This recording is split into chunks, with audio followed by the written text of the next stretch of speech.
Hello students, good morning to all of you. आणि आज आपण एक नवीन टॉपिक चालू करतोय, that is electromagnetic waves. Okay, name of the topic is electromagnetic waves. हा टॉपिक खूप इझी आहे and NEET and JEE point of view हा टॉपिक खूप इम्पॉर्टंट आहे, कारण या टॉपिक मध्ये काही थोडेसेच फॉर्म्युले आहेत आणि ते थोडेसे फॉर्म्युले व्यवस्थित तुम्ही लर्न केले आणि ते थोडेसे फॉर्म्युले व्यवस्थित अंडरस्टँड केले, ते पाठ केले आणि त्याच्यावरचे काही क्वेश्चन तुम्ही सॉल्व्ह केले तर डेफिनेटली नीट आणि जेईचे क्वेश्चन तुम्हाला सॉल्व्ह होतात. ओके, त्याचबरोबर हा टॉपिक जो आहे तो 50% न्यूमरिकल आहे आणि 50% थेरॉटिकल आहे. ठीक आहे, आणि त्याच्यामुळे नीट जेई किंवा सीईटी पॉइंट ऑफ व्ह्यू हा टॉपिक खूपच इम्पॉर्टंट आहे. त्याच्यामुळे या टॉपिकचं व्यवस्थित तुम्हाला प्रिपरेशन करावं लागेल. या टॉपिकवर नीटला मिनिमम 1 क्वेश्चन, जेईला मिनिमम 1 क्वेश्चन आणि सीईटीला देखील मिनिमम 1 क्वेश्चन असतोच. आणि या टॉपिकचे मार्क्स कधीही घालवायचे नसतात, लक्षात घ्या. या टॉपिकचे मार्क डेफिनेटली मिळतात. म्हणजे नीटला तुम्हाला 4 मार्क्स मिळणार आहेत, जेईला तुम्हाला 4 मार्क्स मिळणार आहेत आणि सीईटीला याचा ऍटलिस्ट 1 मार्क मिनिमम जो आहे तो तुम्हाला मिळणार आहे. त्याच्यामुळे हा टॉपिक इझी आहे, त्याचं व्यवस्थित प्रिपरेशन करा. Okay, electromagnetic waves. आता सुरुवातीला इलेक्ट्रोमॅग्नेटिक वेव्ह स्टडी करण्याच्या अगोदर वेव्ह म्हणजे काय त्याची डेफिनेशन बघूया. वेव्ह, त्याचे टाइप्स, आणि त्याच्यानंतर आपण पर्टिक्युलरली इलेक्ट्रोमॅग्नेटिक वेव्ह म्हणजे काय असतात त्याचा आपण पार्ट स्टडी करणार आहे. Okay, so electromagnetic waves. तर सुरुवातीला वेव्ह म्हणजे काय असतं. वेव्ह म्हणजे असतं oscillatory disturbance travelling through the medium without change of form, अशी वेव्हची डेफिनेशन आहे. ओके, बघा डेफिनेशन कशी आहे. Oscillatory disturbance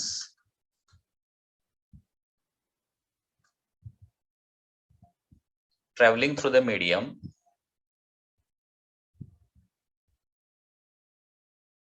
oscillatory disturbance traveling through the medium without change of form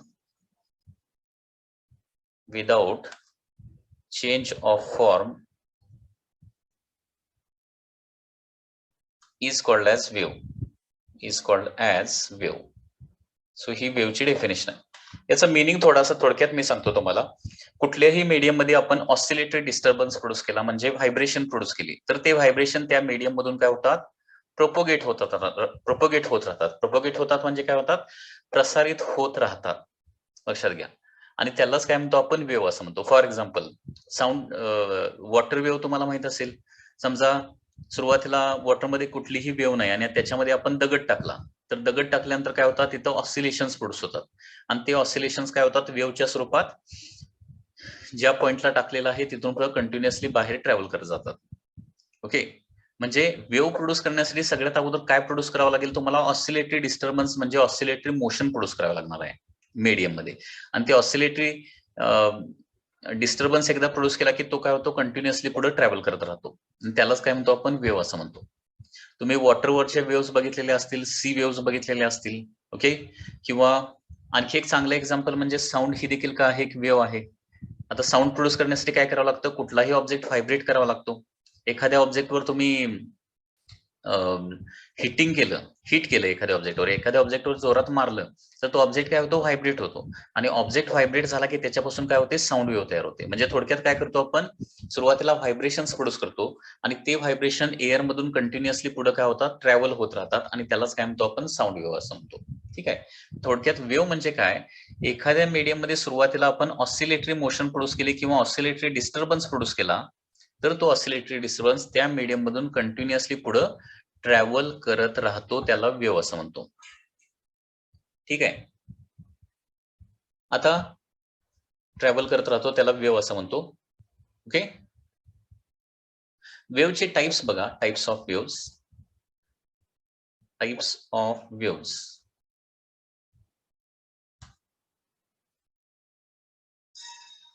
of waves मध्ये फर्स्ट आहे mechanical wave. First is the mechanical wave and second is EM wave. Okay, third is matter wave.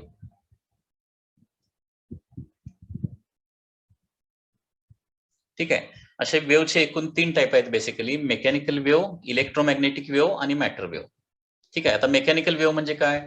ज्या वेव्हच्या प्रोपोगेशनसाठी medium लागतं त्याला काय म्हणतो आपण? Mechanical wave असं म्हणतो. The wave which needs medium for its propagation is called as mechanical wave. Electromagnetic wave म्हणजे काय? The wave which doesn't need any medium for its propagation. Okay, that is called as electromagnetic wave. आणि matter wave म्हणजे काय? The wave which is associated with the matter is called as matter wave. आता mechanical वेव्हचा part जो आहे तो तुम्ही waves and oscillation नावाचा जो टॉपिक आहे, ऑसिलेशन अँड वेव्हज किंवा वेव्हज नावाचा एक स्पेशल टॉपिक आहे, त्याच्यामध्ये इन डिटेल मेकॅनिकल वेव्हचा स्टडी करणार आहात. या टॉपिक मध्ये आपण मेकॅनिकल वेव्हचा स्टडी करणार नाही. सध्या तरी एवढंच लक्षात ठेवा, मेकॅनिकल वेव्हज म्हणजे काय? ज्या वेव्हच्या प्रसारणासाठी मीडियम लागतं त्याला काय म्हणतो आपण? मेकॅनिकल वेव्ह असं म्हणतो. नेक्स्ट आहे that is electromagnetic waves. Electromagnetic waves म्हणजे काय? ज्याच्या प्रोपोगेशनसाठी मीडियमची आवश्यकता नसते. ते ज्या वेव्हज व्हॅक्यूम मधून देखील काय होऊ शकतात? प्रोपोगेट होऊ शकतात. त्याला आपण इलेक्ट्रोमॅग्नेटिक वेव्हज असं म्हणतो. आणि या इलेक्ट्रोमॅग्नेटिक वेव्हचा सगळा इन डिटेल स्टडी आपण या टॉपिक मध्ये करणार आहे, that is electromagnetic waves. And last is the matter wave. तर याच्यासाठी देखील एक सेपरेट टॉपिक आहे, त्याचं नाव आहे dual nature of matter and radiation. त्या टॉपिक मध्ये हा मॅटर वेव्हचा पार्ट तुम्ही स्टडी करणार आहात. ठीक आहे. तर बघा, पर्टिक्युलरली आपण इलेक्ट्रोमॅग्नेटिक वेव्हज म्हणजे काय आणि त्याचा पर्टिक्युलरली स्टडी कुठल्या प्रकारच्या इलेक्ट्रोमॅग्नेटिक वेव्हज असतात, त्याच्यावर न्यूमरिकल नीट जेईला कशा पद्धतीने येतात त्याचा स्टडी आपण या टॉपिक मध्ये करणार आहे, इलेक्ट्रोमॅग्नेटिक वेव्हज. तर या पद्धतीने टाइप्स ऑफ वेव्हज झालेले आहेत. आता डायरेक्टली आपण इलेक्ट्रोमॅग्नेटिक वेव्हज कडे जाऊया. त्याला शॉर्ट मध्ये आपण ईएम वेव्हज असं म्हणतो. Okay, EM waves.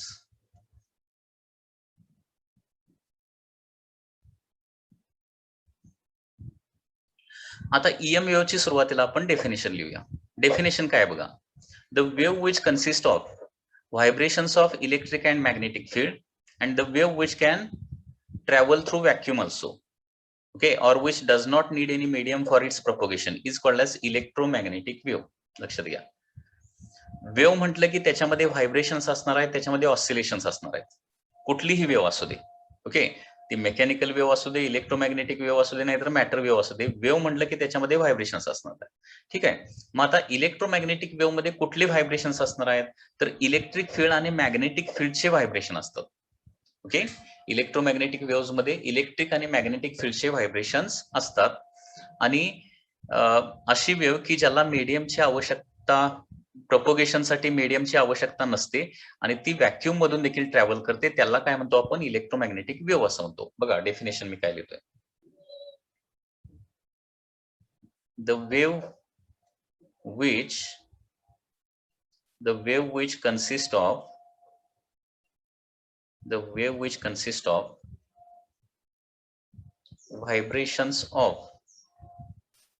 vibrations of electric and magnetic field. The wave which consists of vibrations of electric and magnetic field and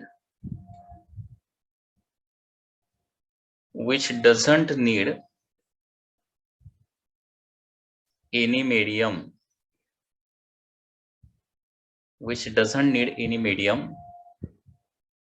for its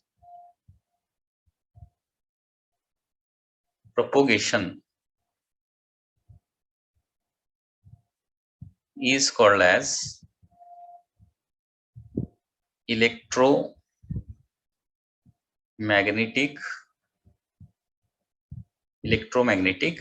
wave. लक्षात आलं? इलेक्ट्रो म्हणजे इलेक्ट्रिक फील्ड असतं, मॅग्नेटिक म्हणजे magnetic field असणार आहे.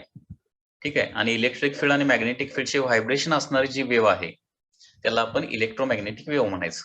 Okay, आता electric field आणि magnetic field जे आहे ते व्हॅक्यूम मध्ये देखील प्रोड्यूस होऊ शकतात, त्याला कुठल्याही मीडियमची आवश्यकता नसते.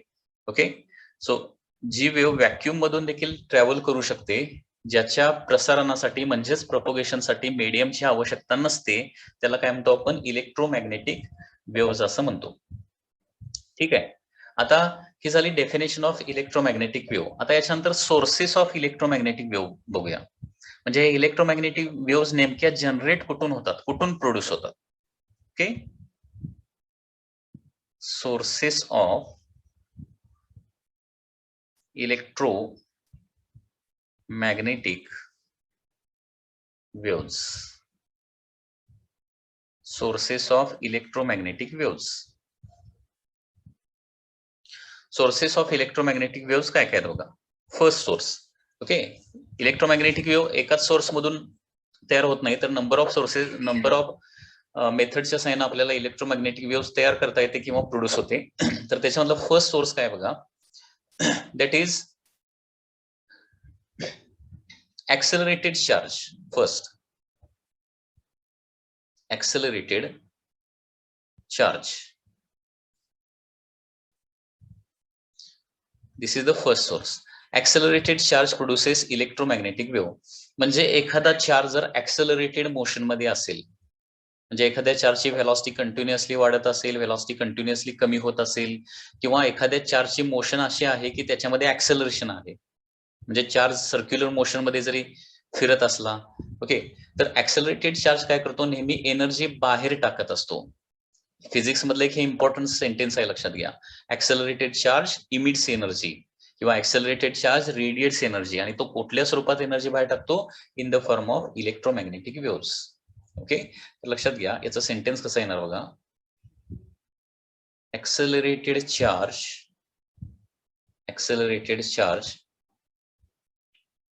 radiates energy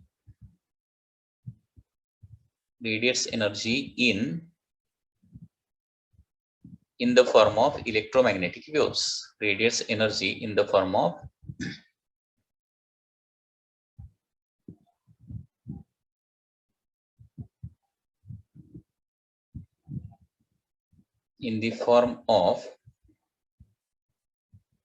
electromagnetic waves. Okay, आता चार्ज ऍक्सेलरेटेड मोशन मध्ये कधी कधी असतो ते पण तुम्हाला सांगतो. ओके, तर याच्यामध्ये फर्स्ट, चार्ज जर ऑसिलेटरी मोशन परफॉर्म करत असेल तर व्हायब्रेटिंग चार्ज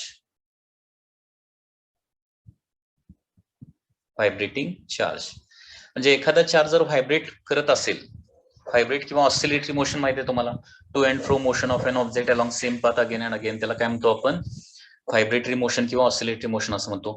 तर चार्ज कंटिन्युअसली ऑसिलेट होत असेल किंवा व्हायब्रेट होत असेल तर तो ऍक्सेलरेटेड मोशन मध्ये असणार आहे, कारण ऑसिलेशन किंवा व्हायब्रेशन मध्ये ऍक्सेलरेशन ही डेफिनेटली असते. तर व्हेलॉसिटी अजिबात कॉन्स्टंट राहत नाही, व्हेलॉसिटी कंटिन्युअसली चेंज होते, म्हणजेच तिथे ऍक्सेलरेशन असतं.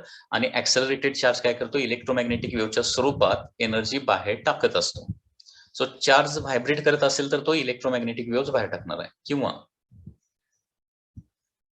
चार्ज इन सर्क्युलर मोशन,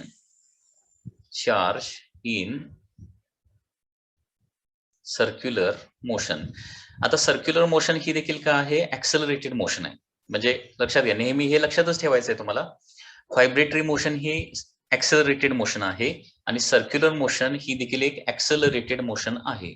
ठीक आहे, तर हा व्हायब्रेटिंग चार्ज किंवा सर्क्युलर मोशन मध्ये असणारा चार्ज काय करतो, इलेक्ट्रोमॅग्नेटिक वेव्हच्या स्वरूपात काय करतो, एनर्जी बाहेर टाकतो. म्हणजे या पद्धतीनं accelerated charge produces electromagnetic wave. So this is the first reason to produce the electromagnetic wave.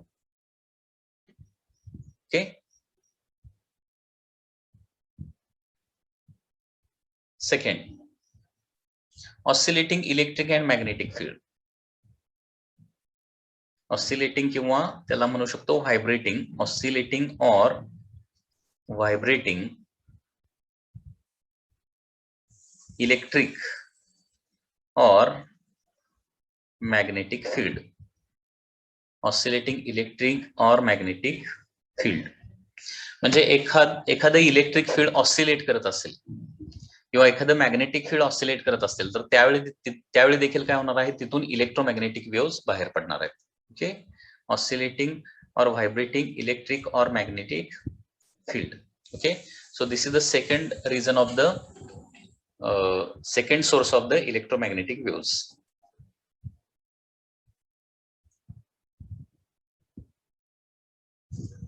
Oscillating electric and magnetic field. आता actually oscillating electric and magnetic field particularly कुठं असतात, किंवा इलेक्ट्रोमॅग्नेटिक वेव्स आर्टिफिशियली म्हणजे आपल्याला जर produce करायचे असेल म्हणजे आता फॉर एक्झाम्पल तुम्ही जो मोबाईल वापरताय त्या मोबाईल मधून काय होतात, पर्टिक्युलर फ्रिक्वेन्सीच्या इलेक्ट्रोमॅग्नेटिक वेव्हज बाहेर पडतात. तर तिथे इलेक्ट्रोमॅग्नेटिक वेव्हज कशा तयार करतोय आपण, तर हे बाय युझिंग सेकंड मेथड. तिथं काय करायचं आहे, ऑसिलेटिंग इलेक्ट्रिक फील्ड आणि मॅग्नेटिक फील्ड प्रोड्यूस करायचं आहे. म्हणजे आपल्या मोबाईलमध्ये काय करतो आपण, ऑसिलेटिंग इलेक्ट्रिक आणि मॅग्नेटिक फील्ड प्रोड्यूस करतो आणि त्या oscillating electric and magnetic field मुळे इलेक्ट्रोमॅग्नेटिक वेव्हज तयार होतात. लक्षात येते आपल्या मोबाईलमध्ये. आणि हे ऑसिलेटिंग इलेक्ट्रिक किंवा मॅग्नेटिक फील्ड कशाच्या साहाय्याने प्रोड्यूस करतो, तर त्याच्यामध्ये आपल्या मोबाईलमध्ये एक सर्किट असतं आणि त्या सर्किटला म्हटलं जातं LC circuit, LC oscillation circuit किंवा एलसी ऑसिलेटर सर्किट असतं. या सर्किट मध्ये काय करतो आपण, ऑसिलेटिंग इलेक्ट्रिक आणि मॅग्नेटिक फील्ड तयार करतो आणि त्याच्यामुळे काय होते, इलेक्ट्रोमॅग्नेटिक वेव्ह तयार होते. ओके, तर आपल्या मोबाईल मधून इलेक्ट्रोमॅग्नेटिक वेव्ह कशाच्या साहाय्याने आपण प्रोड्यूस करतो, कुठल्या मेथडच्या साहाय्याने प्रोड्यूस करतो, तर oscillations of electric and magnetic field. लक्षात आलं का बघा, हे दोन मेजर सोर्स आहेत इलेक्ट्रोमॅग्नेटिक वेव्हचे. पहिला सोर्स आहे ऍक्सेलरेटेड चार्ज. चार्ज ऍक्सेलरेटेड मोशन मध्ये कधी असणार आहे, तो जर सर्क्युलर मोशन मध्ये असेल किंवा व्हायब्रेटरी मोशन मध्ये असेल तर ओके, त्यावेळी इलेक्ट्रोमॅग्नेटिक वेव्हज तयार होतात, त्या चार्ज मधून बाहेर पडतात. आणि दुसरी गोष्ट म्हणजे इलेक्ट्रिक फील्ड किंवा मॅग्नेटिक फील्ड जर ऑसिलेट होत असेल, कुठं होतं ते, एलसी ऑसिलेटिंग सर्किट मध्ये, जे आपल्या मोबाईल मध्ये असतं, एलसी ऑसिलेटिंग सर्किट. तर त्या सर्किट मधून देखील काय होतात, ऑसिलेटिंग इलेक्ट्रिक आणि मॅग्नेटिक फील्ड मुळे काय होतात, इलेक्ट्रोमॅग्नेटिक वेव्हज बाहेर पडतात. ठीक आहे. आता हे इलेक्ट्रोमॅग्नेटिक वेव्हचे काही बेसिक लॉज आहेत. ओके, म्हणजे इलेक्ट्रोमॅग्नेटिक वेव्ह आपल्याला स्टडी करायचे असतील तर काही बेसिक 4 लॉज आहेत. ते 4 लॉज अगोदर आपल्याला व्यवस्थित अंडरस्टँड करून घ्यावे लागतील. या 4 लॉजला काय म्हटलं जातं, मॅक्सवेल्स 4 इक्वेशन असं म्हटलं जातं. ओके, मॅक्सवेल्स 4 इक्वेशन्स,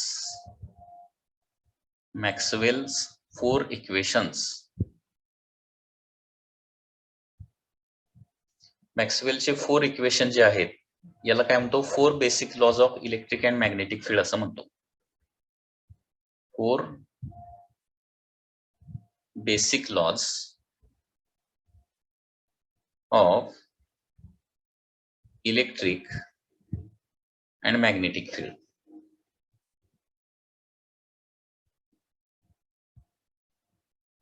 हे 4 बेसिक लॉज काय आहेत ते आपण थोडंसं बघूया. आणि हे लॉज स्टडी केल्यानंतर आपल्याला इलेक्ट्रोमॅग्नेटिक वेव्हज कशी प्रोड्यूस होते ते आपल्याला अंडरस्टँड करणं सोपं जाईल. लक्षात घ्या. ओके, तर 4 basic laws of electric and magnetic field काय काय आहेत बघा. त्याला मॅक्सवेल्स 4 इक्वेशन असं म्हटलं जातं, कारण हे चारही इक्वेशन, हे जे इक्वेशन्स आहेत ते डिफरंट सायंटिस्टनी तयार केलेले आहेत, एकत्र कोणी लिहिलेले आहेत, मॅक्सवेलनं, आणि म्हणून याला मॅक्सवेल्स 4 इक्वेशन असं म्हटलं जातं. ओके, तर इन 1862 मध्ये काय केलेलं आहे, मॅक्सवेल या सायंटिस्टने हे 4 लॉज दिलेले आहेत किंवा लिहिलेले आहेत. ओके, यालाच काय म्हणतो, 4 फंडामेंटल किंवा 4 basic laws of electric and magnetic field असं म्हटलं जातं. ओके, तर याच्यामध्ये फर्स्ट लॉ कुठला आहे बघा. First law is the Gauss law of electrostatics आहे. First is Gauss law of electrostatics. First law आहे Gauss law of electrostatics.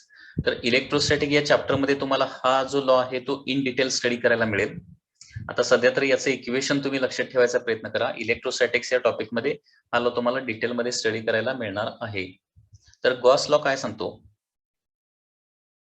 Electric flux over the close surface, electric flux over a closed surface, एखाद्या completely close सरफेसवरचं electric flux okay किती असतं, 1/ε0 times charge inside the closed surface.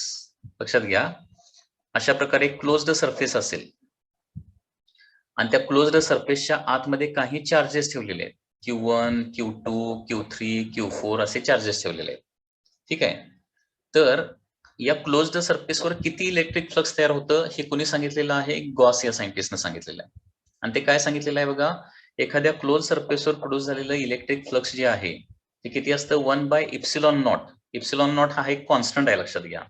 1/ε0 times charge inside the close surface. म्हणजे for example suppose first charge आहे 2 कुलॉमचा, second charge आहे 3 कुलॉमचा, third charge आहे 4 कुलॉमचा. Okay, असे समजा 3 चार्जेस असतील, 2 कुलॉम, 3 कुलॉम आणि 4 कुलॉमचे 3 चार्जेस आहेत. तर या सरफेसवर इलेक्ट्रिक फ्लक्स किती तयार होणार आहे? 1/ε0 टाइम्स आतमध्ये असणारा चार्ज. आतमध्ये किती चार्ज आहे बघा, 2 + 3 5, 5 + 4 म्हणजे 9. सो 1/ε0 इंटू 9 येणार आहे. ओके, आता हे ε0 म्हणजे काय असतं सांगतो तुम्हाला. हे पुन्हा एकदा इलेक्ट्रोस्टॅटिक या टॉपिक मध्ये तुम्हाला इन डिटेल स्टडी करायला मिळेल. ओके, हे परमिटिव्हिटी असं याला म्हणायचं, लक्षात घ्या. Permittivity of vacuum. सध्या तरी एवढंच लक्षात ठेवा की ε0 हा एक कॉन्स्टंट आहे. ओके, आणि त्याला काय म्हटलं जातं, परमिटिव्हिटी ऑफ व्हॅक्यूम असं म्हटलं जातं. So this is the term which is related to the electric field. म्हणजे ही टर्म काय करते, एखाद्या मीडियम मध्ये किती इलेक्ट्रिक फील्ड तयार होणार हे डिसाइड करते. परमिटिव्हिटी याची व्हॅल्यू पण लक्षात ठेवा, ही व्हॅल्यू पाठ करावी लागेल. 8.85 इंटू 10⁻⁻12 ही व्हॅल्यू कधीही चेंज होत नाही. ε0 ची व्हॅल्यू काय असते, कॉन्स्टंट असते. 8.85 into 10⁻12 okay, newton metre square per coulomb square हे याचं SI युनिट आहे. ओके, आता गॉस लॉ ऑफ इलेक्ट्रोस्टॅटिक हा जो लॉ आहे तो मॅथमॅटिकली आपण कसा लिहिणार बघा. मॅथमॅटिकली इलेक्ट्रिक फ्लक्सला मॅथमॅटिकली या पद्धतीने आपण लिहितोय. That is integration of E bar dot ds bar. याला काय म्हणतो आपण, इलेक्ट्रिक फ्लक्स असं म्हणतो. Integration of E bar dot ds bar याला इलेक्ट्रिक फ्लक्स म्हणायचं, is equal to charge inside divided by ε0. Okay, तर यालाच म्हणायचं Gauss law of electrostatic. So this is the first law. हे स्टेटमेंट, हा फॉर्म्युला तुम्हाला काय करावं लागेल, पाठ करावा लागणार आहे. आता हा फॉर्म्युला फक्त तुम्हाला लक्षात ठेवायचा आहे. या फॉर्म्युल्यावर या टॉपिक मध्ये काहीही क्वेश्चन विचारले जाणार नाहीत. या फॉर्म्युल्यावर न्यूमरिकल्स आहेत, परंतु ते इलेक्ट्रोस्टॅटिक्स या टॉपिक मध्ये आहेत, तिथं तुम्ही स्टडी करणार आहात. सध्या तरी या टर्म तुम्हाला जर पूर्णपणे नवीन असतील तर या टर्म ऍज इट इज फक्त लक्षात ठेवा. ओके, याला काय म्हणायचं, इंटिग्रेशन. म्हणजे हे यस टाइप जे सिंबल आहे ना त्याला काय म्हणायचं, इंटिग्रेशन. इंटिग्रेशन ऑफ काय असतं, ई बार. ई वर एरो काढलाय ना म्हणून त्याला काय म्हणायचं, ई बार मध्ये डॉट दिलाय, त्याच्यानंतर काय आहे, ds बार आहे. Integration of E bar dot ds bar ही जी टर्म आहे ना, या टर्मला काय म्हणतो आपण, इलेक्ट्रिक फ्लक्स असं म्हणतो. So electric flux is equal to काय असतं, 1/ε0 टाइम्स क्यू इनसाइड, म्हणजे charge inside. Okay, so Q in divided by ε0. Okay, पुन्हा एकदा इथे स्टेटमेंट लिहितोय, या लॉचं statement. Electric flux over a closed surface, electric flux over a closed surface is always equal to एखाद्या क्लोज्ड सरफेस वरचं electric flux over a close surface is always equal to 1/ε0 times, बघा 1/ε0 times charge inside closed surface. Closed surface म्हणजे लक्षात आलं ना, म्हणजे असा closed surface की ज्याच्यातली आतली एअर बाहेर जात नाही किंवा बाहेरची एअर आत येत नाही. ओके, आता याच्यावर एमसीक्यू कसा येतो, तर पहिला एमसीक्यू असा असतो की which of the following equation represent Gauss law of electrostatic. तर त्याच्यासाठी हे इक्वेशन तुम्हाला पाठ करून ठेवावं लागणार. Integration of E bar dot ds bar is equal to Q in by ε0. Equation as it is पाठ करून ठेवायचं. ओके, हा याच्यावर असा एमसीक्यू विचारला जाऊ शकतो. आता याचं दुसरं, या लॉचं दुसरं सिग्निफिकन्स काय, तर दुसरं सिग्निफिकन्स असं आहे किंवा हा लॉ काय ऍक्च्युअली स्टेट करतो, तर हा लॉ असं स्टेट करतो की electric line of force never form closed loop. Electric lines of force never form closed loop. म्हणजे हा लॉ जो आहे ती हे सेंटेन्स आपल्याला सिग्निफाय करणार आहे किंवा सांगणार आहे. इलेक्ट्रिक लाईन ऑफ फोर्स कधीही क्लोज्ड लूप फॉर्म करत नाहीत. म्हणजे एखाद्या चार्ज मधून म्हणजे पॉझिटिव्ह चार्ज मधून इलेक्ट्रिक लाईन ऑफ फोर्स बाहेर पडणार आणि निगेटिव्ह चार्ज कडे इलेक्ट्रिक लाईन ऑफ फोर्स काय होणार आहेत, येणार आहेत. इलेक्ट्रिक लाईन ऑफ फोर्स कधीही क्लोज्ड लूप फॉर्म करत नाहीत. ओके, हे लक्षात येते का बघा. याचं थोडंसं मी एक्सप्लेनेशन तुम्हाला देतो. सपोज हा एक क्लोज्ड सरफेस आहे. सपोज हा एक चार्ज क्यू आहे. आता प्रत्येक चार्ज काय करत असतो, इलेक्ट्रिक लाईन ऑफ फोर्स बाहेर टाकत असतो. आता या इलेक्ट्रिक लाईन ऑफ फोर्स जर क्लोज्ड लूप फॉर्म करत असत्या तर काय झालं असतं, त्या चार्जनं बाहेर पडलेल्या लाईन काय आल्या असत्या, परत आतमध्ये आल्या असत्या. आता इलेक्ट्रिक फ्लक्स म्हणजे थोडक्यात मी कन्सेप्ट तुम्हाला काय सांगतो. इलेक्ट्रिक फ्लक्स म्हणजे काय, एखाद्या सरफेस मधून किती लाईन्स बाहेर जातात किंवा किती लाईन्स आत येतात, म्हणजे एखाद्या सरफेस मधून पास होणाऱ्या लाईन ऑफ फोर्सची संख्या म्हणजे ऍक्च्युअली इलेक्ट्रिक फ्लक्स असतं. आता बघा, या लाईन्स जर क्लोज्ड लूप फॉर्म केल्या असत्या तर जिथून निघणार ना तिथंच परत काय होणार आहेत, येऊन टर्मिनेट होणार, तरच ते क्लोज्ड लूप फॉर्म करू शकतात. मग आता बघा, लाईन बाहेर जात असतील एखाद्या सरफेस मधून तर त्याच्यामुळे काय होणार आहे, पॉझिटिव्ह फ्लक्स तयार होतं. आणि लाईन आत जर येत असतील तर त्याच्यामुळे काय होतं, निगेटिव्ह फ्लक्स तयार होतं. ठीक आहे, लाईन एखाद्या सरफेस मधून बाहेर जात असतील तर त्याच्यामुळे पॉझिटिव्ह फ्लक्स तयार होतं आणि लाईन त्या सरफेस मधून आत येत असतील तर निगेटिव्ह फ्लक्स तयार होणार आहे. म्हणजे जर electric line of force closed loop form करत असत्या, electric line of force closed loop form करत असत्या तर काय झालं असतं, जेवढ्या इलेक्ट्रिक लाईन ऑफ फोर्स बाहेर जाणार तेवढ्याच इलेक्ट्रिक लाईन ऑफ फोर्स काय होणार आहेत, आत देखील येणार आहेत. जेवढ्या लाईन्स बाहेर जाणार तेवढ्याच लाईन आत येणार आणि त्याच्यामुळे काय होणार आहे, जेवढं पॉझिटिव्ह फ्लक्स तयार होणार तेवढंच निगेटिव्ह फ्लक्स तयार होणार आहे. आणि पॉझिटिव्ह निगेटिव्ह फ्लक्स इक्वल झालं तर काय होणार आहे, टोटल इलेक्ट्रिक फ्लक्स 0 तयार होणार आहे. टोटल इलेक्ट्रिक फ्लक्स 0 होणार आहे. ठीक आहे, म्हणजे याचा मिनिंग काय होतो, एखाद्या क्लोज्ड सरफेसवर इलेक्ट्रिक फ्लक्स तयार व्हायचा असेल तर त्या इलेक्ट्रिक लाईन ऑफ फोर्स कधीही क्लोज्ड लूप फॉर्म केल्या नसल्या पाहिजे. ओके, इलेक्ट्रिक लाईन ऑफ फोर्सनं कधीही क्लोज्ड लूप फॉर्म केला नसला पाहिजे, तरच क्लोज्ड सरफेसवर इलेक्ट्रिक फ्लक्स तयार होऊ शकतं. ओके, तर पुन्हा एकदा सांगतोय, गॉस लॉ ऑफ इलेक्ट्रोस्टॅटिक काय सांगतो, क्लोज्ड सरफेसवरचं फ्लक्स सांगतो. ओके, क्लोज्ड सरफेसवरचं इलेक्ट्रिक फ्लक्स किती असतं, 1/ε0 टाइम्स QN. म्हणजे क्लोज सरफेसवर फ्लक्स हे तयार होतच, म्हणजे आत जर चार्ज असेल तर, आतमध्ये चार्ज असेल तर क्लोज सरफेसवर इलेक्ट्रिक फ्लक्स तयार होणार. आणि इलेक्ट्रिक फ्लक्स तयार होत असलं तर एकतर लाईन बाहेर तरी जात असल्या पाहिजेत किंवा आत तरी येत असल्या पाहिजेत, किंवा जास्त लाईन बाहेर जात असल्या पाहिजेत आणि कमी लाईन आत येत असल्या पाहिजेत, किंवा जास्त लाईन आत येत असल्या पाहिजेत किंवा आणि कमी लाईन बाहेर जात असल्या पाहिजे, असं काहीतरी होत असलं पाहिजे, तरच सरफेसवर इलेक्ट्रिक फ्लक्स तयार होणार आहे.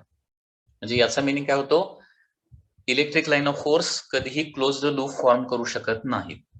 इलेक्ट्रिक लाईन ऑफ फोर्सनं क्लोज्ड लूप फॉर्म केला असता तर काय झालं असतं, क्लोज सरफेसवरचं इलेक्ट्रिक फ्लक्स नेहमी 0 झालं असतं.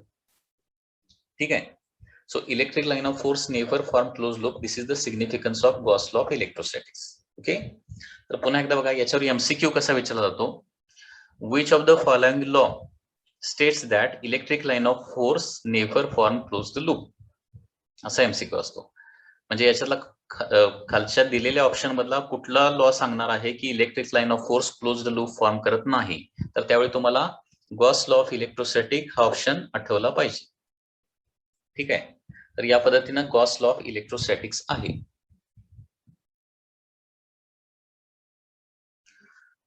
तर मॅक्सवेल्स फर्स्ट इक्वेशन जे आहे ते लक्षात आलं का बघा, की एखाद्या क्लोज सरफेसवरचं इलेक्ट्रिक फ्लक्स किती असतं, आतमध्ये असणाऱ्या 1/ε0 टाइम्स आतमध्ये असणाऱ्या चार्जेसच्या समितका असतं. ठीक आहे, आणि म्हणजे या दोन गोष्टी तुम्हाला व्यवस्थित लक्षात ठेवाव्या लागतील. पहिली गोष्ट पुन्हा एकदा सांगतोय, एखाद्या क्लोज्ड सरफेसवरचं फ्लक्स किती असतं, 1/ε0 times charge inside. Epsilon naught याला म्हणायचं, इप्सिलॉन एक ग्रीक अल्फाबेट आहे, 1/ε0 times charge inside.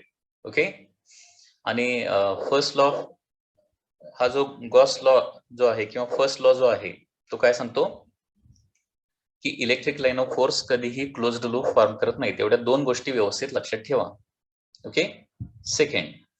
Second equation आहे that is Gauss law of magnetism. Gauss law of magnetism.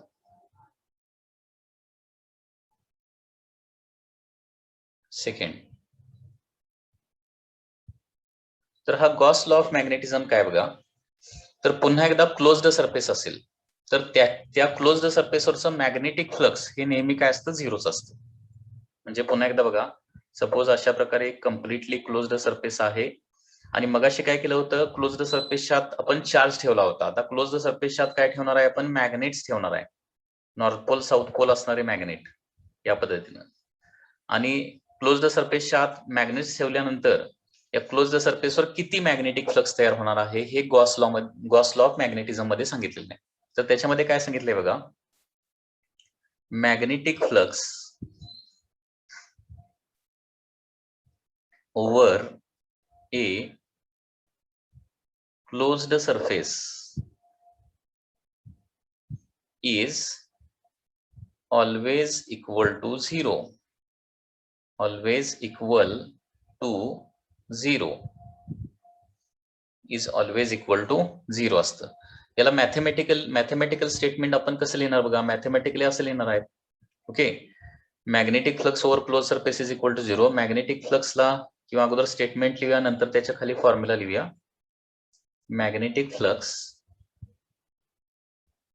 Is equal to काय असणार आहे, 0 असणार आहे. हे कुणावरचा मॅग्नेटिक फ्लक्स, महत्वाची गोष्ट म्हणजे over completely closed surface. Okay, completely closed surface म्हणजे फॉर एक्झाम्पल तुमचा बंद केलेला टिफिन बॉक्स हा देखील एक कम्प्लिटली क्लोज्ड सरफेस असणार आहे, लक्षात घ्या. आतमध्ये तुम्ही मॅग्नेट ठेवला तर त्या टिफिन बॉक्सच्या सरफेसवर प्रोड्यूस झालेला मॅग्नेटिक फ्लक्स काय असणार आहे, कम्प्लिटली 0 असणार आहे. हे मॅथमॅटिकली या पद्धतीने लिहिणार. फ्लक्स रिप्रेझेंट करण्यासाठी आपण हे सिंबल वापरतोय, integration of B bar dot DS bar. मगाशी काय लिहिलं होतं बघा, integration of E bar dot DS bar लिहिलं होतं. आता लिहिणार आहे integration of B bar dot DS bar is equal to काय येणार आहे, 0 येणार आहे. याला काय म्हटलं जातं, गॉस लॉ ऑफ मॅग्नेटिझम किंवा मॅक्सवेल्स सेकंड इक्वेशन असं म्हटलं जातं. ठीक आहे. आता बघा, ज्यावरती मॅग्नेटिक फ्लक्स 0 येते क्लोज सरफेसवरचं, त्याचा दुसरा मिनिंग काय होतं बघा, magnetic line of force closed loop form करणार आहे. ओके, त्याचा दुसरा अर्थ काय होतो, hence this law states that magnetic lines of force forms closed loop. म्हणजे त्याला कुठेही स्टार्टिंग पॉइंट नसतो किंवा कुठेही एंडिंग पॉइंट नसतो. आता इलेक्ट्रिक लाईन ऑफ फोर्स आणि मॅग्नेटिक लाईन ऑफ फोर्स म्हणजे नेमकं काय आणि त्याच्यामुळे इलेक्ट्रिक फ्लक्स किंवा मॅग्नेटिक फ्लक्स कसं तयार होतंय हे थोडंसं तुम्हाला मी काय करतो इथे एक्सप्लेन करतो पुन्हा एकदा. बघा, हे बघा, एखादा आपण चार्ज जर कन्सिडर केला ना, तर या चार्ज मधून काय होतात, काही इमॅजिनरी लाईन्स बाहेर पडतात. चार्ज मधून काय होतात, इमॅजिनरी लाईन बाहेर पडतात आणि याला काय म्हणतो आपण, इलेक्ट्रिक लाईन ऑफ फोर्स म्हणतो. इलेक्ट्रिक लाईन्स ऑफ फोर्स असं म्हणतो. ठीक आहे. त्याच पद्धतीनं मॅग्नेटला काय असतात, नॉर्थ पोल आणि साऊथ पोल असतात आणि या नॉर्थ आणि साऊथ पोल मधून देखील काय होतात, या पद्धतीनं इमॅजिनरी लाईन्स बाहेर पडतात. लक्षात घ्या, इमॅजिनरी लाईन्स बाहेर पडतात. याला काय म्हणतो आपण, मॅग्नेटिक लाईन्स ऑफ फोर्स असं म्हणतो. Magnetic lines of force. हे डायग्राम याच्या तुम्ही अशा बघितलेले असतील, लक्षात घ्या. अशी जी डायग्राम असते ना, या डायग्राम भोवतीच्या ज्या इमॅजिनरी लाईन्स आहेत ना, या रिअल लाईन्स नसतात, या इमॅजिनरी लाईन्स असतात. यालाच काय म्हणतो आपण, मॅग्नेटिक लाईन ऑफ फोर्स. म्हणजे इलेक्ट्रिक लाईन ऑफ फोर्स कोण प्रोड्यूस करतं, चार्ज. आणि मॅग्नेटिक लाईन्स ऑफ फोर्स कोण प्रोड्यूस करतं, मॅग्नेटिक पोल्स, नॉर्थ पोल किंवा साऊथ पोल प्रोड्यूस करतात. आणि हे मॅग्नेटिक फ्लक्स किंवा इलेक्ट्रिक फ्लक्स म्हणजे काय, सपोज अशा प्रकारे एक सरफेस असेल. ठीक आहे, असा एक सरफेस असेल तर त्या सरफेस मधून किती लाईन्स पास होतात, त्या इलेक्ट्रिक लाईन असू दे नाहीतर मॅग्नेटिक लाईन असू दे. इलेक्ट्रिक लाईन त्या सरफेस मधून पास झाल्या की इलेक्ट्रिक फ्लक्स तयार होणार आणि मॅग्नेटिक लाईन्स त्या सरफेस मधून पास झालं की मॅग्नेटिक फ्लक्स तयार होणार आहे. आता फॉर एक्झाम्पल इथं डायरेक्टली तुम्हाला फक्त लाईन्स काउंट करायचे आहेत. सपोज हा एक सरफेस आहे ना, हा एक सरफेस आहे, तर या सरफेस मधून आरपार किती लाईन्स पास व्हायला लागल्यात, काउंट करा. 1 2 3 अँड 4 म्हणजे या सरफेसवरचं फ्लक्स येणार आहे 5 इज इक्वल टू 4 येणार आहे. ओके, या इलेक्ट्रिक लाईन ऑफ फोर्स असल्या तर इलेक्ट्रिक फ्लक्स 4 तयार होणार आणि या मॅग्नेटिक लाईन्स ऑफ फोर्स असल्या तर काय होणार आहे, मॅग्नेटिक फ्लक्स 4 तयार होणार आहे. ही फ्लक्सची कन्सेप्ट आहे. ठीक आहे. आता मॅग्नेटिक एखाद्या क्लोज सरफेसवरचं मॅग्नेटिक फ्लक्स काय होणार आहे, 0 असणार. आता इथं आणखी एक महत्वाची गोष्ट, एखाद्या सरफेस मधून लाईन्स बाहेर जात असतील तर काय होतं, त्याच्यामुळे पॉझिटिव्ह फ्लक्स तयार होतं. ओके, आणि लाईन्स आत येत असतील तर निगेटिव्ह फ्लक्स तयार होणार आहे. ठीक आहे. आता बघा, सपोज एखाद्या क्लोज सरफेसच्या आतमध्ये एक मॅग्नेट ठेवला मी, मॅग्नेट, तर नॉर्थ पोल काय करतो, लाईन्स बाहेर टाकतो. नॉर्थ पोल काय करतो, लाईन्स बाहेर टाकतो. आता या डायग्राम नुसार बघा, नॉर्थ पोलने या क्लोज सरफेसवर किती फ्लक्स तयार केलंय, +3 फ्लक्स तयार केले, बरोबर आहे ना, +3. कारण बरोबर 3 लाईन या सरफेस मधून पास व्हायला लागल्यात ड्यू टू नॉर्थ पोल. आता फ्लक्स जर 0 व्हायचा असेल, ओके, या क्लोज्ड सरफेसवरचा फ्लक्स 0 व्हायचा असेल तर या तीन लाईन आत पण यायला पाहिजेत. मग काय होतंय लक्षात घ्या, या बाहेर निघालेल्या लाईन्स अशा फिरून परत काय होतात, साऊथ पोल मध्ये येतात. या पद्धतीनं फिरून येणार आहे.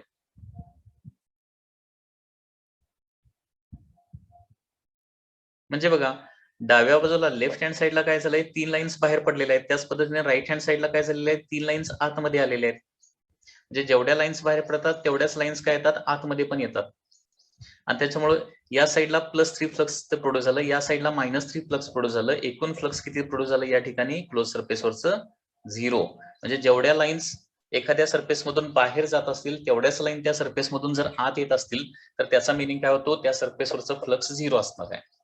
ओके, आणि ज्या अर्थी मॅग्नेटिक फ्लक्स 0 आहे त्या अर्थी जेवढ्या मॅग्नेटिक लाईन्स बाहेर जातात तेवढ्याच मॅग्नेटिक लाईन आत येत असल्या पाहिजेत.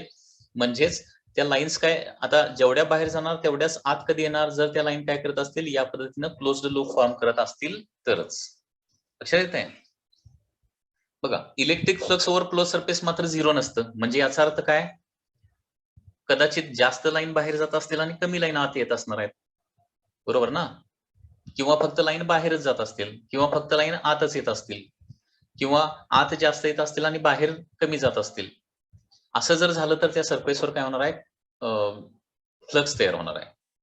आणि इलेक्ट्रिक फ्लक्स तयार होते म्हणजे याचा अर्थ काय होतो, लाईन बाहेर जातात परंतु कदाचित परत आत येत नसतील, म्हणजे ते क्लोज्ड लूप फॉर्म करू शकणार नाही. त्याच्यामुळे लक्षात घ्या, फर्स्ट लॉ तुम्हाला काय सांगणार, हे महत्वाचं स्टेटमेंट आहे ना. एमसीक्यू मध्ये असेच क्वेश्चन विचारले जातात. एक तर ते इक्वेशन विचारलं जातं त्या लॉचं, किंवा त्याचं सिग्निफिकन्स विचारलं जातं.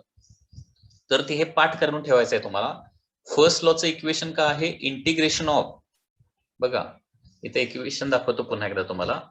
फर्स्ट लॉचं इक्वेशन काय आहे, integration of E bar dot DS bar is equal to Q in divided by epsilon naught. आणि फर्स्ट लॉ तुम्हाला काय सांगतो, तर इलेक्ट्रिक लाईन ऑफ फोर्स कधीही क्लोज्ड लूप फॉर्म करत नाही. Electric line of force close loop form करत नाहीत. म्हणजे जास्त लाईन बाहेर जातात आणि कमी लाईन आत येतात, किंवा एकतर लाईन बाहेर तरी जातात किंवा फक्त लाईन आत तरी येतात, किंवा जास्त लाईन आत येतात आणि कमी लाईन कदाचित बाहेर पडत असतील.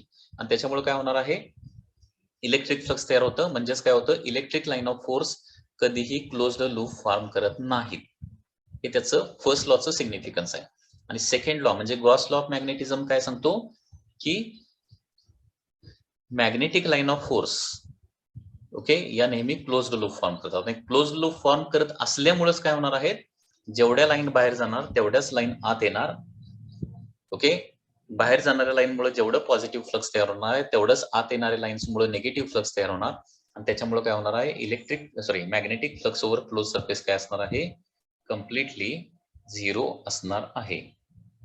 ओके, पुन्हा एकदा बघा, या क्वेश्चनचा आन्सर सांगता येते का बघा.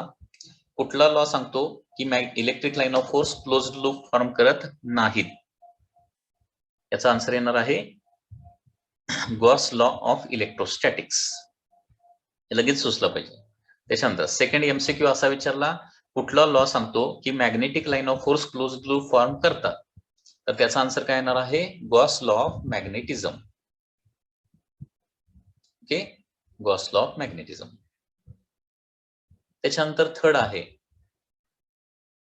Third is the Faraday's law of electromagnetic induction. Third law,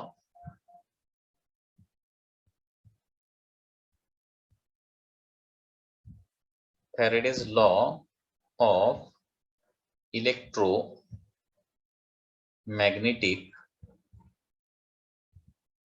Faraday's law of electromagnetic induction. हे सगळे लॉ तुम्हाला फिजिक्स मध्ये पाठीमागच्या टॉपिक मध्ये काही पाठीमागे याच्या पाठीमागे काही टॉपिक्स आहेत त्या टॉपिक्स मध्ये तुम्हाला इन डिटेल स्टडी करायला मिळणार आहेत. ओके, सध्या तरी तुम्ही काय करा, ऍज इट इज हे लॉ जे आहेत ते लक्षात ठेवायचा प्रयत्न करा. मी सांगतोय ते एमसीक्यू लक्षात ठेवा. Faraday's law of electromagnetic induction. आता Faraday's law of electromagnetic induction काय सांगतो की एखाद्या, आताच आपण इलेक्ट्रिक फ्लक्स म्हणजे थोडक्यात काय बघितलं, इलेक्ट्रिक फ्लक्स म्हणजे काय, एखाद्या सरफेस मधून पास होणाऱ्या लाईनची संख्या. ठीक आहे. आता एखाद्या ठिकाणचं इलेक्ट्रिक आता एखाद्या ठिकाणचं मॅग्नेटिक फ्लक्स जर चेंज होत असेल विथ रिस्पेक्ट टू टाइम, तर त्या ठिकाणी काय होतं, इलेक्ट्रिक फील्ड तयार होतं. हा आहे Faraday's law of electromagnetic induction. Okay, तर Faraday's law of electromagnetic induction काय सांगतो, changing magnetic field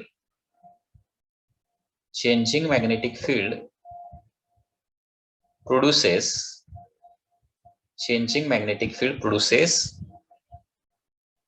electric field in that region. म्हणजे एखाद्या रिजन मध्ये जर magnetic field with respect to time जर चेंज होत असेल, मॅग्नेटिक फील्ड कंटिन्युअसली वाढत निघालंय किंवा magnetic field with respect to time कमी व्हायला लागलंय, तर त्या ठिकाणी काय होतो, त्या ठिकाणी इलेक्ट्रिक फील्ड तयार होतं, ज्याला Faraday's law of electromagnetic induction असं म्हणायचं.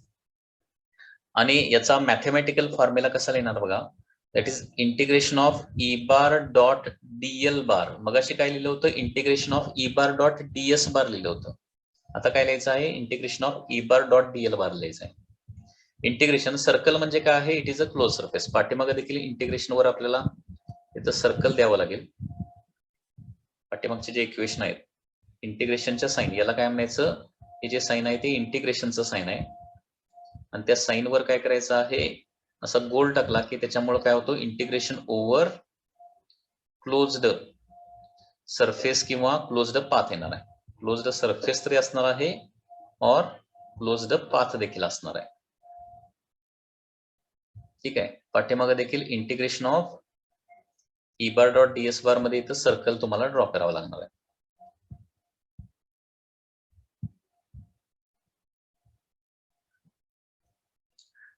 So integration of E bar dot DL bar is equal to d phi b by dt. तर या क्वेश्चनचं मीनिंग लक्षात घ्या. फाय बी म्हणजे काय असतं, मॅग्नेटिक फ्लक्स असतं. फाय बी म्हणजे काय, magnetic flux. Okay, phi B म्हणजे मॅग्नेटिक फ्लक्स. आणि डी फाय बाय dt म्हणजे काय असतं, ही सगळी जी टर्म आहे that is rate of change of magnetic flux आहे. Rate of change of magnetic flux, rate of change of magnetic flux आहे. तर rate of change of magnetic flux is equal to काय असणार आहे, integration of E bar dot DS बार. आणखी एक महत्वाची गोष्ट म्हणजे इथं मायनस साईन देखील असणार आहे. Okay, there is a minus sign. Okay, तर याला काय म्हणायचं, Faraday's law of electromagnetic induction, हे याचं इक्वेशन आहे. ओके, आता या ठिकाणी हे ई बार म्हणजे काय असतं, इलेक्ट्रिक फील्ड असतं. ई बार म्हणजे electric field,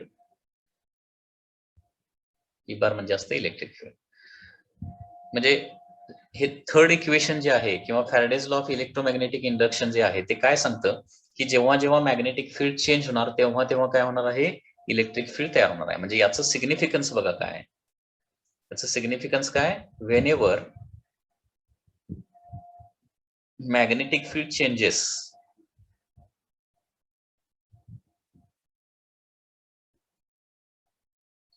with respect to time, electric field is produced. Electric field is produced. मग आता याच्यावर एमसीक्यू कसा असतो बघा, याच्यावर एमसीक्यू कसा असणार आहे, तर याच्यावर एमसीक्यू असं असणार आहे की कुठला लॉ सांगतो की मॅग्नेटिक फील्डमुळे इलेक्ट्रिक फील्ड प्रोड्यूस होतं. Which law states that electric field is produced by magnetic field. तर याच्यामध्ये तुमचा आन्सर आला पाहिजे Faraday's law of electromagnetic induction. Okay, तर Faraday's law of electromagnetic induction मधून हे प्रूव्ह होतं की मॅग्नेटिक फील्ड मुळे इलेक्ट्रिक फील्ड तयार होतं. लक्षात येते, परंतु ते मॅग्नेटिक फील्ड कसं असलं पाहिजे, चेंजिंग असलं पाहिजे. विथ रिस्पेक्ट टू टाइम ते चेंज होत असलं पाहिजे. म्हणजे विथ रिस्पेक्ट टू टाइम ते वाढत तरी गेलं पाहिजे किंवा विथ रिस्पेक्ट टू टाइम कमी तरी होत गेलं पाहिजे. ओके, तर हे याचं सिग्निफिकन्स आहे. त्याचबरोबर आणखी इथे एक महत्वाची गोष्ट, इथं प्रोड्यूस झालेलं इलेक्ट्रिक फील्ड जे आहे त्याची डायरेक्शन कशी असणार आहे. It is perpendicular to magnetic field. Electric field produced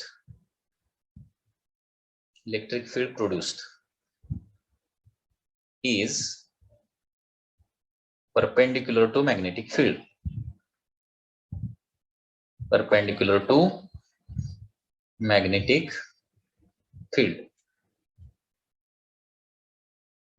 म्हणजे सपोज हा एक्स ऍक्सिस आहे आणि हा वाय ऍक्सिस आहे. तर समजा मॅग्नेटिक फील्ड वाय डायरेक्शन काय होत असेल, चेंज होत असेल, तर इलेक्ट्रिक फील्ड काय होणार आहे, कदाचित एक्स डायरेक्शन प्रोड्यूस होईल. ओके, तर प्रोड्यूस झालेलं इलेक्ट्रिक फील्ड जे आहे ते मॅग्नेटिक फील्डला नेहमी म्हणजे चेंजिंग मॅग्नेटिक फील्डला काय असणार आहे, परपेंडिक्युलर असणार आहे. ओके, एक इथं महत्वाची गोष्ट आहे. तर लक्षात आलं का बघा, Faraday's law of electromagnetic induction मध्ये हे तुम्हाला इक्वेशन पाठ करून ठेवावं लागेल. That is integration of E bar dot Diehl bar. कसं वाचायचं आहे, integration of E bar dot Diehl bar या पद्धतीनं रीड करायचं आहे. E bar dot Diehl bar is equal to minus D phi B by DT. D phi B by DT. Okay, म्हणजे याचाच meaning काय होतो, electric field is produced bye changing magnetic flux किंवा changing magnetic field. ठीक आहे, आणि इथं produce झालेलं इलेक्ट्रिक फील्ड आणि मॅग्नेटिक फील्ड यांच्या डायरेक्शन बघितलं तर कशा असणार आहेत. मॅग्नेटिक फील्डची डायरेक्शन अलॉंग एक्स ऍक्सिस असेल तर इलेक्ट्रिक फील्ड प्रोड्यूस होणार आहे वाय डायरेक्शन. म्हणजे दोन्ही एकमेकाला परपेंडिक्युलर डायरेक्शन फील्ड प्रोड्यूस होतात. याच्यानंतर फोर्थ आहे that is Ampere Maxwell law. Ampere Maxwell law. आता एम्पियर मॅक्सवेल लॉ काय सांगतो, बरोबर याच्या उलट सांगतो. एखाद्या ठिकाणी with respect to time electric field जर चेंज होत असेल तर त्याच्यामुळे काय होतं, मॅग्नेटिक फील्ड प्रोड्यूस होतं. ओके, तर याचं सिंपल स्टेटमेंट असं आपण लिहिणार आहे, changing electric field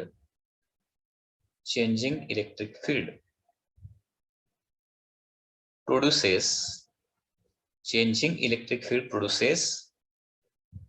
magnetic field.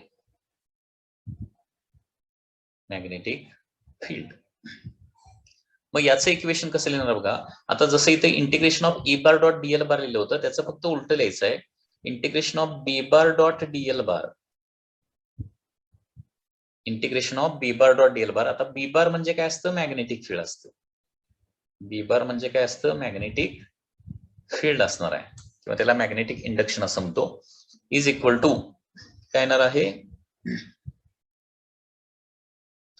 Mu naught in bracket IC plus epsilon naught D phi E by dt.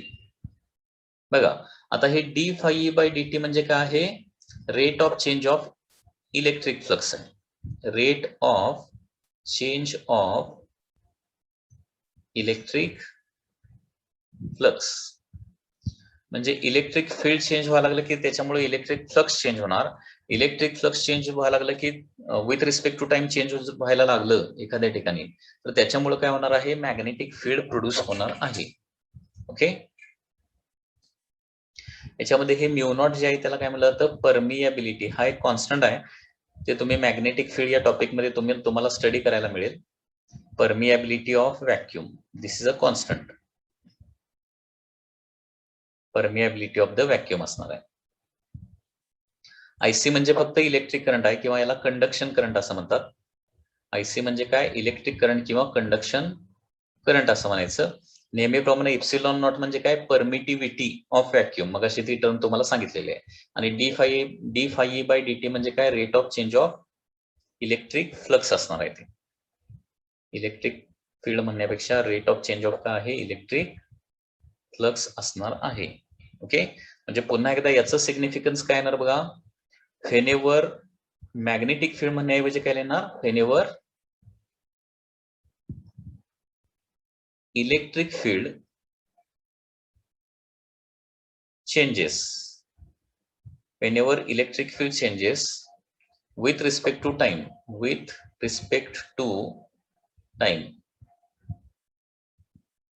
magnetic field is produced. Magnetic field is produced. Okay, त्यासोबत आणखी एक महत्वाचं स्टेटमेंट काय, मॅग्नेटिक फील्ड इथं प्रोड्यूस झालेलं magnetic field जे आहे ते इलेक्ट्रिक फील्डला परपेंडिक्युलर असणार आहे. Magnetic field produced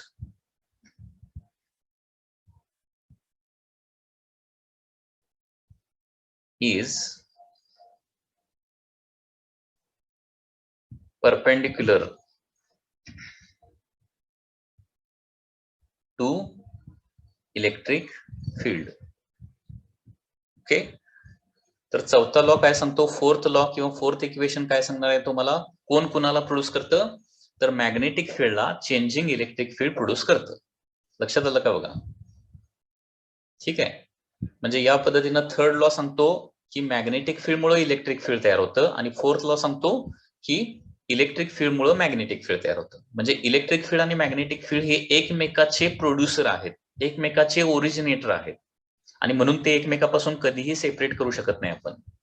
electric field मुळे मॅग्नेटिक फील्ड तयार होते आणि मॅग्नेटिक फील्ड मुळे इलेक्ट्रिक फील्ड तयार होते.